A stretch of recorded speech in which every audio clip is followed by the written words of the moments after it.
Guys mini ভিলেজে আজ এমন কিছু হয়ে গেছে যা আমরা ভাবতে পারিনি। Hey guys, welcome back to my channel. তোমরা কেমন আছো? তো আজকে আমাদের মিনি ভিলেজ তৈরি করার ডে 26। আর পেছনে দেখতেই পাচ্ছ আমাদের টিম মেম্বাররা সকাল 8টা 25 এসে কাদাটা রেডি করে। তো চলো আজকের কাজটা শুরু করা যাক। তো আজকে আমরা প্রথমে খালি এই কজগুলো বিছিয়ে দেবো।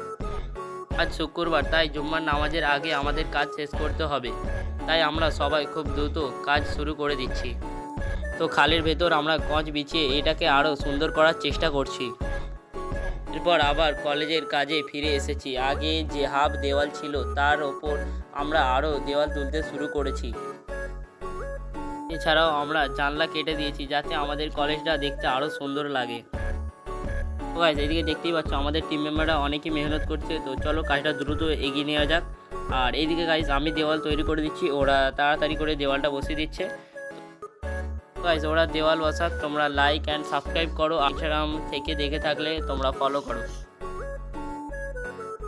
গাইস এবারে দেখতেই পাচ্ছ আমাদের মিনি প্রিন্টার রোজা কলেজের লুকটা পুরো বদলে গেছে। ইনশাল্লাহ আমরা কালকে ছাদটা ঢালার চেষ্টা করব। সব কাজের পরে আমরা খালের ভেতর পানি ঢেলেছি এবং দেখো পানি ধীরে ধীরে খালের ভেতর দিয়ে বয়ে যাচ্ছে। গাইস আমাদের মিনি ভিলেজ চ্যানেলটা নিয়ে অনেক স্বপ্ন আছে। আমরা চাই এই ছোট প্রজেক্টটা একদিন বড় কিছু বানাতে। যদি ভিডিওটা ভালো লাগে একটা সাবস্ক্রাইব করে সাপোর্ট করো। ইনশাল্লাহ তোমাদের সাপোর্টেই আমাদের স্বপ্ন পূরণ হবে। গাইস দেখা হচ্ছে মিনি ভিলেজের ডে 27-এ। Tata, bye by.